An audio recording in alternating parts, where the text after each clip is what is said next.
കിഷ്കിന്ധ കണ്ടം ടീമിൻ്റെ ആനിമൽ ട്രിലോജിയിലെ അവസാനത്തെ പടമാണ് എക്കോ എന്ന് പറയുന്നത്. ഇതിനു മുമ്പുള്ള കേരള ക്രൈം ഫയൽസും കിഷ്കിന്ധ കാണ്ഡവും കണ്ടവർക്കറിയാം, അതിൻ്റെ ഒരുപിടി മുകളിൽ നിൽക്കുന്ന പടം തന്നെയാണ് എക്കോ എന്ന് എനിക്ക് തോന്നിയത് പേഴ്സണലി.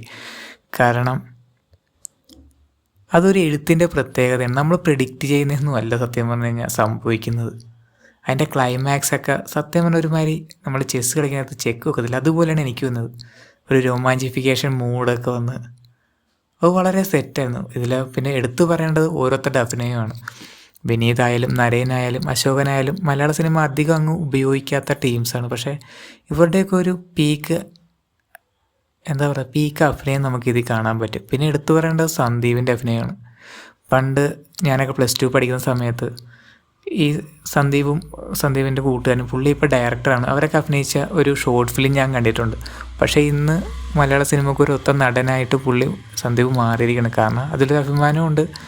സത്യം പറഞ്ഞു കഴിഞ്ഞാൽ ഒരുത്തനൊരു ലക്ഷ്യത്തിൻ്റെ പുറകെ പോയി കഴിഞ്ഞാൽ അത് എത്തുമെന്നൊരു തെളിവാണ് സത്യം പറഞ്ഞാൽ സന്ദീപ്. പടത്തെപ്പറ്റി പറയുകയാണെങ്കിൽ നിങ്ങൾ തിയേറ്ററിൽ പോയി കാണേണ്ട ഒരു സൂപ്പർ ഒരു ക്ലാസ് കൾട്ട് പടമാണ് സത്യം പറഞ്ഞാൽ എക്കോ എന്ന് പറയുന്നത്. അതിൻ്റെ മ്യൂസിക്കായാലും